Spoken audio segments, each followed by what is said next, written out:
I used being a truck driver to pull myself out of the lowest, point in my life. I mean, I was homeless. I was living in a tent. I was shining aluminum on trucks at a truck stop to make enough money to eat.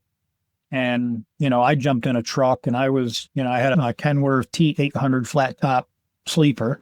And I mean, that thing to me was the Taj Mahal. And I was so grateful to have a job that I could go out there and be relevant and have an impact on society. Welcome to Drive, the podcast for truck drivers who are looking to enhance their lives both on and off the road, and for carriers who are looking for that perfect fit. I'm Chelsea Faulkner, and we're here to bring you conversations that will help to keep you moving forward in every area of your life. Whether you're a seasoned trucker or just starting off in the industry, this is a show for you.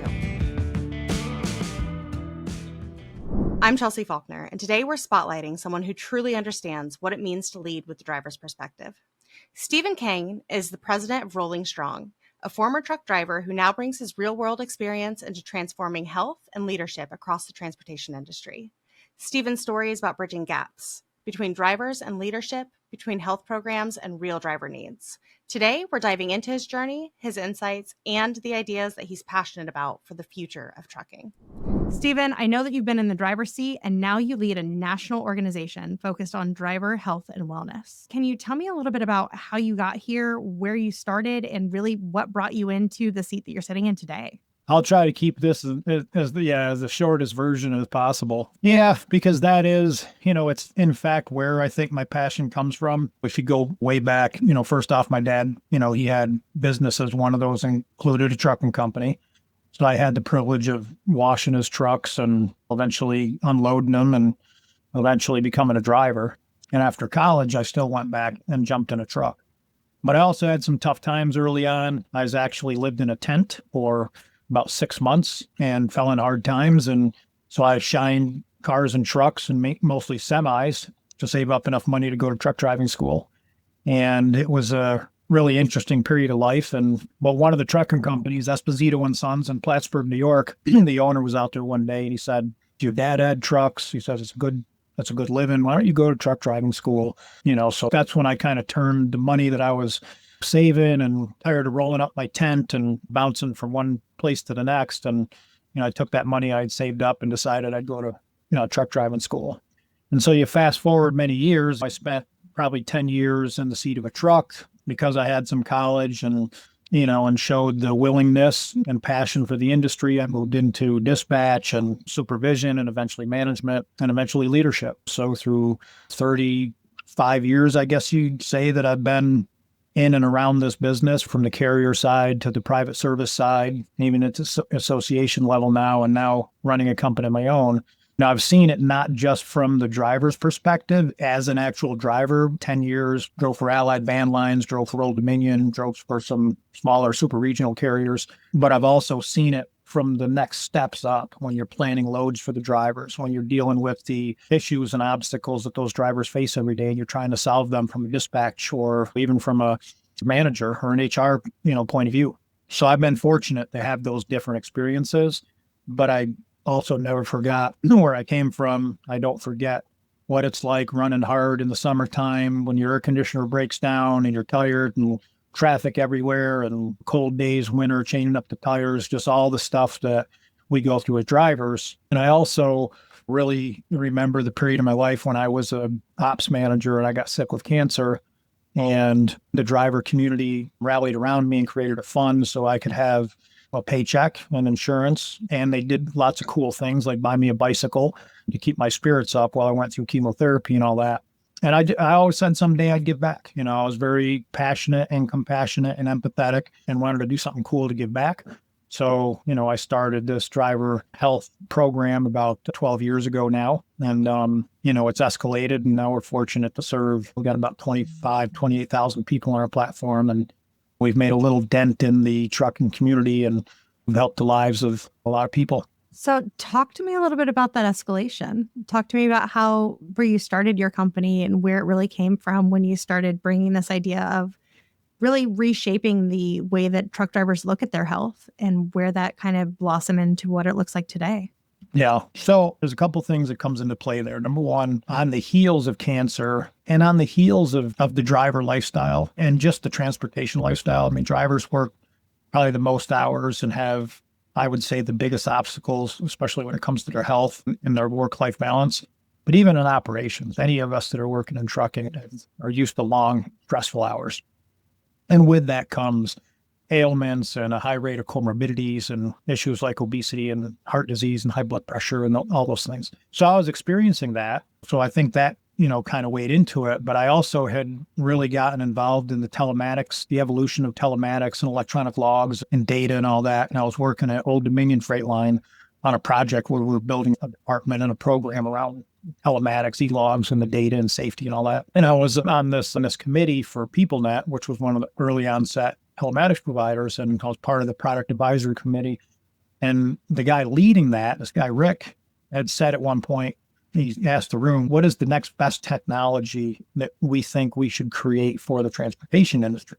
And the biggest requested thing in the room that day was some type of digital driver health platform. And so my brain being a little bit crazy and obsessive, and I ruminate, I was driving up the Florida Turnpike, leaving that conference with a couple of my buddies. And I just kind of saw this whole thing kind of like a flash in my head, if you will. I could see the network of biometric treating partners and gyms and tools for drivers in the palm of their hand and coaching and all these things. And so I actually went home and began, putting the pieces together. And I'd say within a few months, I had bought these whiteboards and plastered them all over the inside of this apartment I had.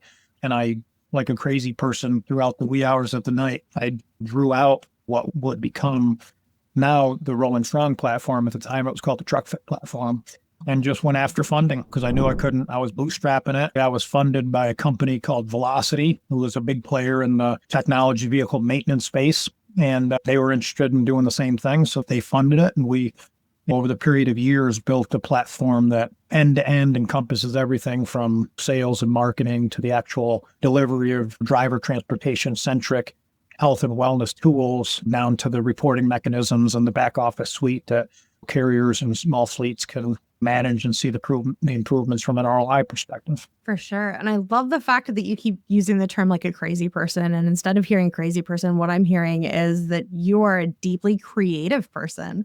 You're very passionate about this industry and the ways that you give back to it. And it definitely shows through the way that you started this company and the way that you just took this idea and you ran with it. Now, When you say that you transitioned from being a truck driver and you started by washing trucks and started within the industry in that way, and now you've rolled all of this up and into your company, Rolling Strong, how do you feel like your experience as a driver really helped to shape the way that you lead Rolling Strong? Yeah.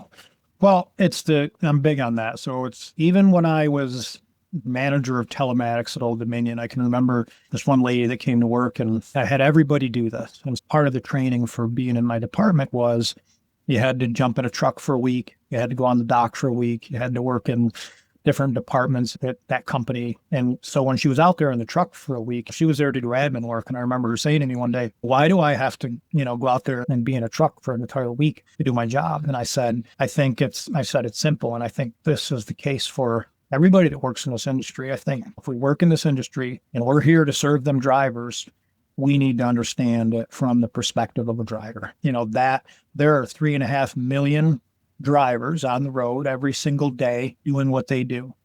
They're working 6 to 8 more hours in a day than we are. They're sleeping in the cab of a truck. They're eating food out of a truck stop. They don't have the luxury of seeing family every night of their life, going to the gym, or experiencing a lot of the great tools that we have living quote unquote normal life that help us through from day to day. A lot of those opportunities are removed from their lifestyle. And so they become hurdles and that they have to cross over. And so whatever we're doing, whether we're doing fuel tax management, electronic logs, telematics, forward collision avoidance, all these fancy whiz-bang things we come up with, or on the association level, when we're trying to introduce a new bill or change policy, I think we always all need to think about this from the perspective of the driver's seat, because that's the 3.5 million people that do what they do. So we all get to do what we do every day. And I'm big on that. You've got this mantra, and I'm waiting to see if you'll pull it back out here for me, because I do remember you very, very much so bringing this up whenever we were having conversations prior to coming on to record this podcast. But you've got this mantra about being a driver. Can you share that with the audience? Oh, yeah, absolutely. Yeah, I mean, I think that's exactly what I was saying. I mean, once a driver, always a driver. And I'm lucky because my wife and I, we live pretty much full time in an RV. So we, pull a 45-foot fifth wheel and we still migrate, in and out of the truck stops and get fuel and stuff. So I'm, not doing the same thing they're doing, but still I'm kind of close enough to it to stay grounded. But look, I didn't just go out there and try it. I didn't go out there and jump in the truck for a week. I mean, I used being a truck driver to pull myself out of the lowest, point in my life. I mean, I was homeless. I was living in a tent. I was shining aluminum on trucks at a truck stop to make enough money to eat. And, I jumped in a truck and I was, I had a Kenworth T800 flat top sleeper. And I mean, that thing to me was Taj Mahal. And I was so grateful to have a job that I could go out there and be relevant and have an impact on society. I was moving people for Allied coast to coast. It gave me an identity. It gave me a purpose. I wasn't a doctor, giving people a new hip or a new heart. I wasn't an astronaut discovering the next planet, but I had purpose. I was a truck driver and I was making a living and I had a baby on the way and I was supporting my family. And that's the truth for millions of other fellow driver men and women out there. They're doing something really important for our society. So I took it seriously and I excelled at being a good driver, being a good driver trainer, doing it safely. And I think, so as I went on and developed programs for telematics and safety and driver health and wellness and being on committees for ATA and other associations, I've always made sure that I consider that perspective of a driver. Once a driver, always a driver. Absolutely. Now, Stephen, Rolling Strong focuses on health programs that are really tailored to the individual rather than a one-size-fits-all solution. So why do traditional health programs often really miss the mark for truck drivers? And why do you feel like the different solutions that you guys have brought up with Rolling Strong really helps to tailor that just a little bit more to what it is that those drivers' specific needs are? Yeah, I think it's a very simple answer, but it's very hard for a lot of people to receive. And I say that because I get asked that question by insurance companies and insurance brokers and more non-trucking people, right? They'll say, what makes the difference in engagement with Rolling Strong and what you guys do and other wellness programs? And the simple answer to it is this was built for truckers by truckers. We really, number one, the education, marketing materials that we put out there are written and delivered in a way where we're talking that trucker language. So I think at the very least, they can say, maybe they understand what we're talking about. You get in front of a trucker, you start talking to them about exercising, and they're going to say, why don't you jump out of your truck in front of 300 other drivers and do push-ups and sit-ups in a dirt parking lot? You tell them to eat healthy, and they say, you eat healthy after you've been out there for a 14-hour day, 11 hours of driving, doing your pre-trip, post-trip, tired, dirty, take a shower, you got just enough time to sleep, and you're staring at a Flying J buffet and, you're going to just put salad on your plate, right? So I think that they're able to bring up barriers that many others can't understand and relate with. Therefore, they can't really give you a solution because they haven't been there. And with us, we live and breathe that every day. And we have thousands of examples of people that have overcome those hurdles, including myself personally. And so we're able to talk to them in a way where it's more like, yeah, I hear you. I know that's a challenge, but let me tell you about some other folks that are doing it that are in the same shoes you are. Let me tell you about how I've done it. Let's talk about what works.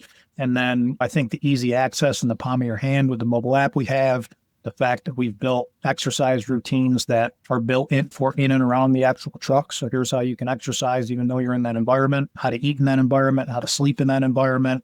And some of it's just the resilient mindset. When I was driving a truck, cancer survivor, broken back, all the stuff I've been through in my personal journey. And people, if you found the people, my dispatchers, fellow drivers during that era, when I was still driving, they would tell you that I would go out there in the morning and I would make the pre-trip inspection part of my stretching routine. And on my lunch break, I would go for a jog. And it was nothing to see me out there doing calisthenics on the side of the truck. I did it anyway. So it can be done. And so I really think when you hear it from the perspective of people that have been there and done it, it does make a big difference. And I also think that we've been very resilient in this effort because I promise you that Rolling Strong or any other attempt at driver health and wellness in this market right now is going to face the challenge of apprehension, disbelief, where it's like, yeah, is this really going to work? Are they really going to? And so we've been doing this for a dozen years. And so we've, knocked on a lot of doors that have been shut in our face. And we've had a lot of people, be in that pre-contemplative state of change where they're just not even ready to hear it. But we've stayed in the pocket and we've kept swinging. We've kept going after what we believe is right. And over time, we've started to turn the tide. We brought on some big carriers and some small carriers and lots of drivers. And the proof is in the pudding and it's working. So now, we're starting to get that ripple effect. I think where people are saying, well, it's working for them, so why not give it a try for ourselves? Stephen, one of the other things that I've heard that you guys do over at Rolling Strong is that you really help drivers to drill down and identify their personal why behind their health and their career goals. Can you talk to me a little bit about that? Yeah, that's the method of coaching that you'll find in all the coaches at Rolling Strong. It's also the way I work with people on a personal level. I'm not a coach for Rolling Strong. We have coaches, but I'm a motivational, inspirational speaker, and it's, so I speak about the resilient mindset.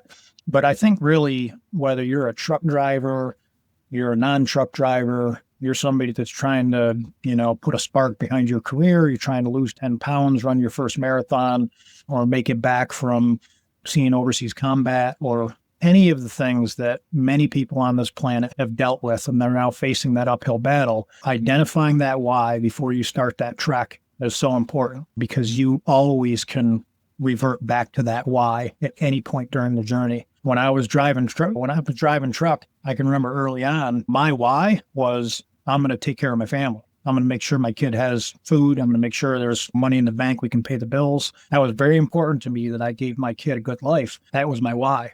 So no matter what dispatch did to me, no matter what the weather brought, no matter what I went through, I was always able to refer back to that why. And I say to my son now, like, no matter what you go through, you better put your boots on and show up for work every day. Because if you think you have problems, you don't know what they are until you're hungry. And I know what it's like to be hungry. And that's why I wanted my family and my son to have food and milk in the fridge, because I understood what it's like to be hungry. So when you identify your why, and it comes from a very genuine and honest and real place inside yourself, it is a very powerful tool to get you through that uphill battle or whatever it is you're facing. Can you talk to me a little bit more about how Rolling Strong provides some of their additional tools and support that really helps drivers to envision their new possibilities for their health and their careers, even when it does feel a little bit out of reach for them? Yeah. So big picture, it's a comprehensive platform. So we've created a community. We have a social platform inside Rolling Strong so people can like, friend, connect, post things, but it's in a judgment-free, health-related environment. We have competitions, and it makes it fun for people to jump in competitions, whether it's a virtual walk or it's a nutrition logging or, many other things in Rolling Strong. They can compete. And so they can compete to earn prizes or level up in the program itself, star levels, ambassador levels. And so that makes it engaging. We have access to coaches. So you can jump on there, you can pull up a coach's schedule, and you can, read about that coach and say, hey, this coach looks like they work for me. And you can book time with that coach. And you can jump on an audio or video call. That includes both wellness coaches and fitness trainers. So you can get a fitness section or an actual wellness coaching session. And then you have the 5 core pillars of wellness, which is your sleep, fitness, nutrition, hydration, and well-being. And so those are all stacked in a way where they're gamified. So you can log sleep, fitness, nutrition, well-being throughout your daily basis. And there's like a graphic of a person. And as you log those things through the day, that person starts to glow green from the toes to the head. And if you hit your targets in all 5 of those calories, it kind of pops and turns green. He or she pops and turns green. And, it's kind of like an accolade for doing all 5 components of wellness in a given day. And you get bonus points for that. The points can be used to cash in on gift cards or physical prizes. We have a reward store and all that kind of thing. And then when you dig down more into the micro level of some of those tools, you think about the nutrition, for instance, based on your geospace. So wherever you're standing in a moment in time, based on a mile radius of where you're standing, we are going to source all of the restaurants that are where you're standing. So you're at a truck stop and you have a Wendy's, a McDonald's, and an Arby's. Those are going to show up in your restaurant search. When you click on those restaurants, you can log whatever food choices you've made. And what's great about that is you can physically see what calories you're about to choose as you're choosing from the menu. But you can also pick up from an option on there and it says recommend my meal. And so we've had a registered dietitian go through all these restaurants and create menu combinations that meet the caloric and macro intake values of each individual caloric range. So now I'm standing in front of these restaurants and I hit recommend my meal. And I'm actually going to get meal recommendations that make sense for me and my caloric goals for that moment of that time of day. And it makes it easier to make that choice instead of just looking at the menu and being like, heck with it. The double cheeseburger and the French fries and the milkshake. If you go into the exercise modules, you can pick from type of exercises you want. And if you're a truck driver, you can pick truck driver specific exercises. So you can see somebody in the cab of the truck or on the side of the truck doing exercises with or without equipment. So we kind of present all those different scenarios to make it easy and take out the excuses. You can connect your wearable. And so we'll pull in your sleep.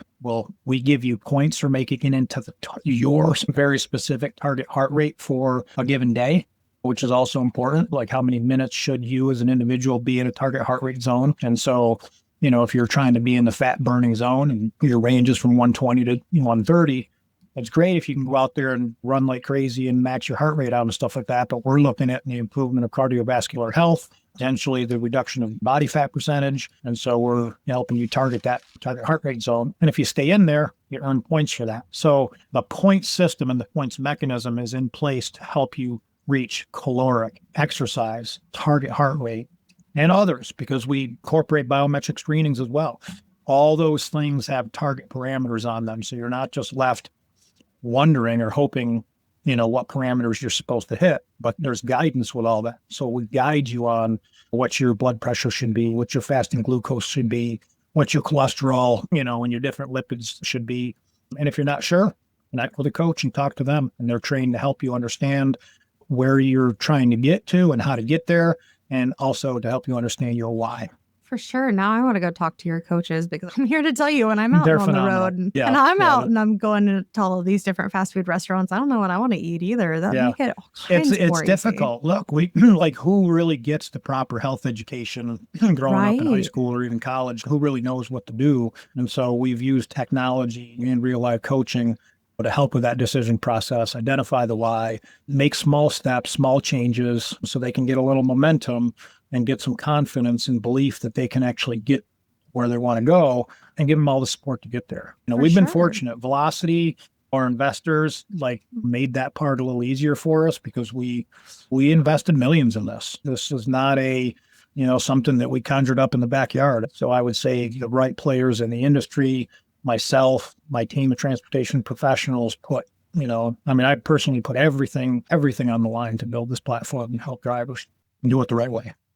Not only that with the information, but you guys take the information overload out of it, because you think about it. And as a driver who's fatigued at the end of the day and they are just looking for what's my next meal or what can I do to add that exercise? And then they go online and they start looking the general places like, what does Pinterest say? Or what does TikTok say? And then there's 4, 5, 6 different recommendations.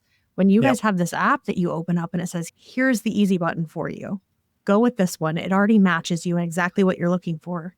That's priceless. That is right. That is the goal, and that's what we do. So I think with all that, so when you think about all the things we've built and we've made it as smooth and, this comes with account management, professional deployment of the program.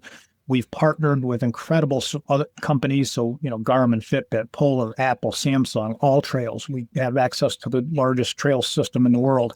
Talkspace, we're integrated with the leading digital mental health platform in the world. Catapult Health, we'll ship biometric screening kits to people's doorstep when they're on their 34-hour reset so they can do a full lipid panel, weight, blood pressure, BMI assessment, package it up, send it out in the mail, and they'll get a call back from a nurse practitioner that'll go over this with them, identify where the risk factors are, and then route them back to a Rolling Strong coach for the lifestyle management piece of it. Every single thing that we've created is reportable. It's in a really cool reporting suite. So there's no question left unanswered. There's no smoke and mirrors. Like whatever we've built and whatever we provide to a customer, we have reporting on it.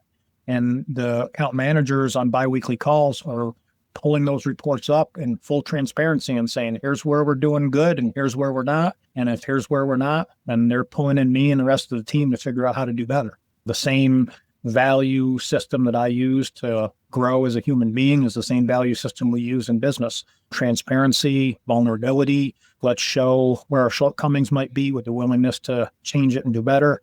And I think that fosters and builds good, trustworthy relationships with the clients we do have, which is why we don't have a lot of turnover with our clients either. For sure. Talking about your values, you do talk a lot about empathy and respect as your core leadership values within the industry. What does it look like to you when a company truly respects its drivers? I think that is the most important core feature, core value of a company, is to have clearly identified values that they convey to their drivers. If you look at a family system that has good core values breeds people that have potential. If you come into this world and you don't feel like you're valued growing up, you become complacent. Your self-esteem is impacted. You don't know where you fit in the world. So when we place an importance on values, people suddenly understand what their purpose is. They understand who they are. And for drivers, they feel cared about. And I remember these questionnaires, these surveys that we did years ago, and it comes back that they want real money and they want this and they want that. And I can remember a lot of them surveys saying that drivers just wanted to feel valued more than anything else. They just wanted to feel valued. Valuing them is important, but it's also important how you convey that. And it's also important that you teach those values to those drivers, because not everyone came with the same upbringing. Not everybody has the same perception and understanding of values and the importance of what they mean. When you get into things like conscientiousness and respect and loyalty and vulnerability, not everybody understands that. And so I think that if you have an opportunity to convey that to your people, they understand what those values mean.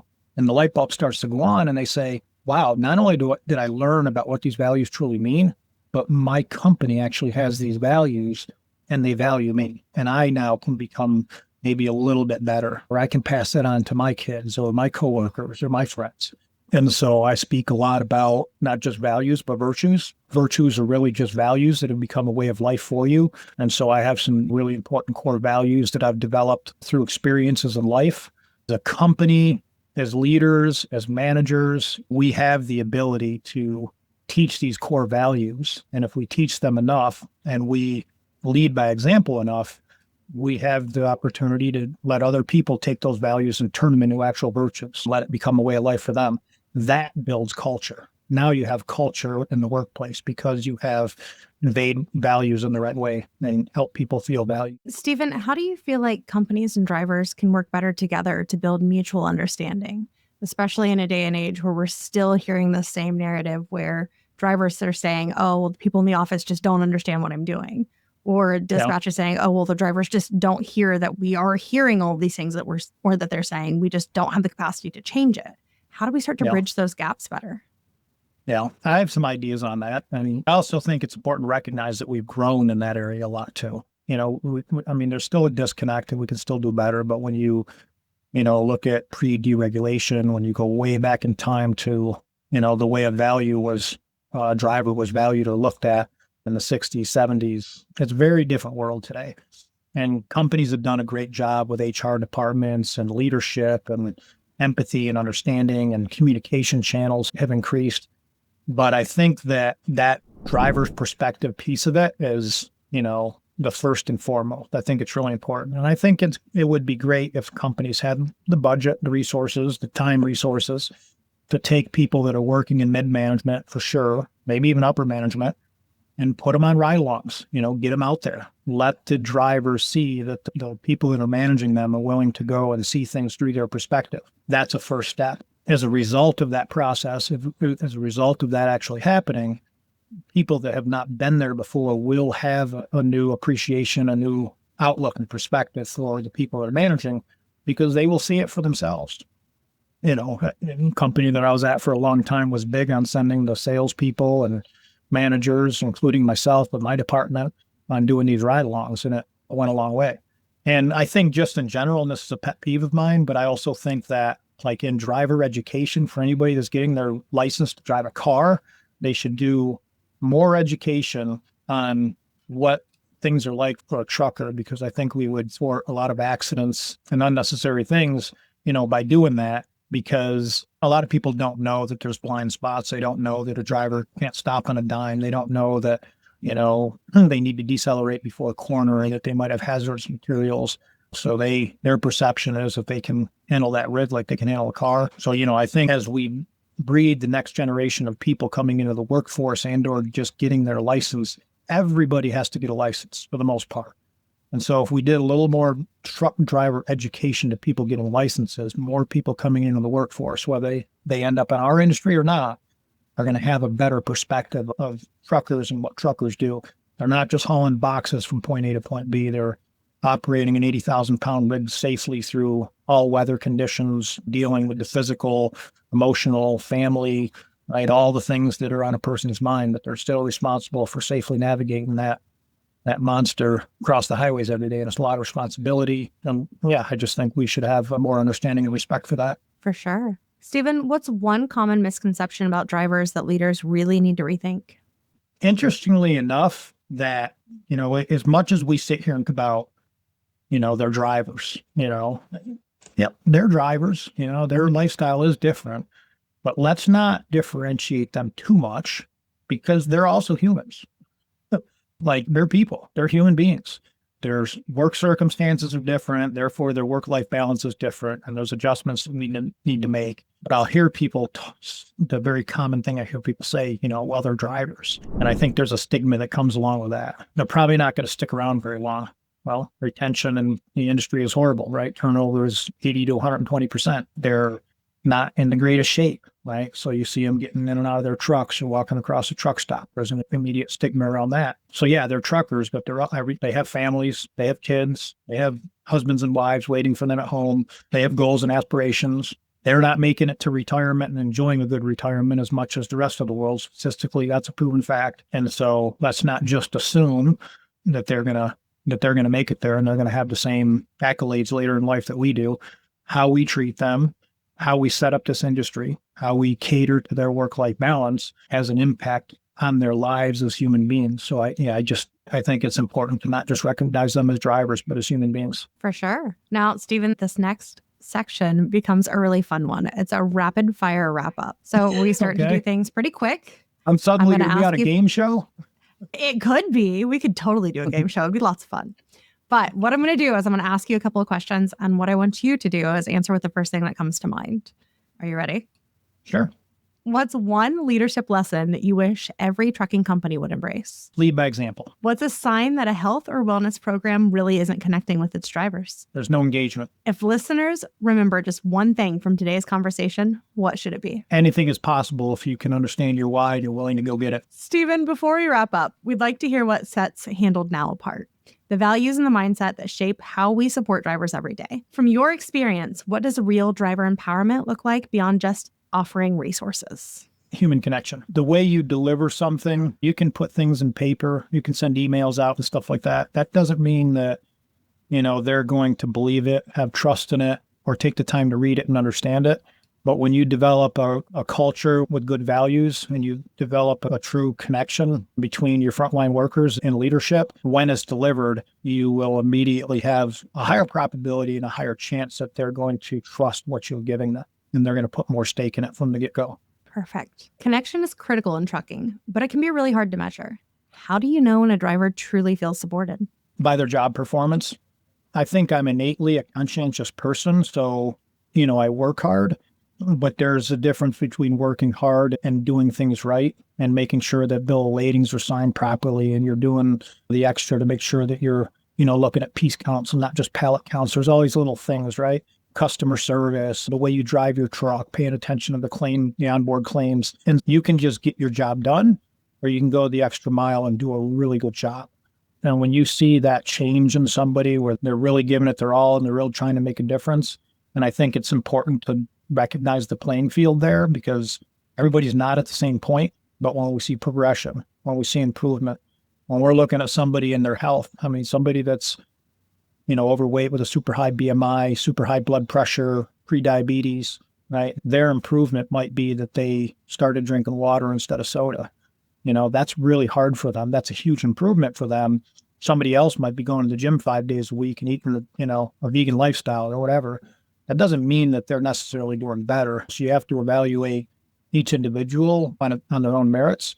But when you see somebody making those changes and making improvements and really trying, I think that's a good indicator that you've done something right to empower that person to want to care about their job. Perfect.